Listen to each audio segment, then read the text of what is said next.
Le principe du Repair Café, c'est que ce sont des bénévoles, puisque nous sommes en association loi 1901, qui se mettent à disposition de visiteurs, des personnes qui viennent nous voir avec des objets ou des appareils du quotidien qui sont cassés ou en panne et à qui on va apprendre à réparer leurs objets.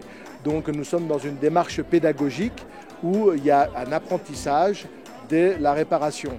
Et dans ce contexte-là aussi, il y a une grande partie de convivialité puisque nous sommes Repair Café, c'est qu'il y a le café autour duquel nous pouvons échanger pour évoquer des sujets tels que la consommation responsable, parce que la meilleure façon de ne pas avoir à réparer un objet, c'est que, ou en tout cas qu'on puisse le réparer facilement, c'est qu'il soit réparable. Or malheureusement, dans des démarches d'obsolescence programmée, de nombreux objets sont programmés pour ne pas être réparables et à ce moment-là, on n'a pas d'autre solution que de les jeter, alors de préférence en déchetterie ou de préférence dans une recyclerie. Si vous donnez une deuxième vie à votre grille-pain, à votre ordinateur ou à votre aspirateur, voire que vous recousez un vêtement, eh bien ma foi, ça vous permettra de faire des économies et pour certaines personnes, dans le monde dans lequel nous vivons, c'est essentiel.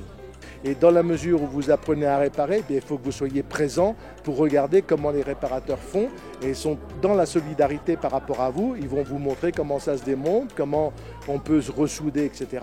Et suivant votre niveau de compétence, eh bien après, vous pourrez recommencer à réparer pour vous-même ou apprendre à vos enfants, à vos parents à réparer. Donc la présence est absolument indispensable. Ce n'est pas un magasin, c'est gratuit.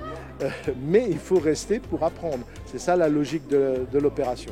De concurrence, nous n'en avons pas, d'abord parce que nous ne sommes pas une entreprise marchande et d'autre part, c'est tout à fait symbolique. Je suis devant le kakémono des réparateurs, qui est une émanation de la Chambre des métiers et de l'artisanat. Nous envoyons nos visiteurs qui ont des objets à réparer et qui doivent être réparés par des professionnels chez les professionnels.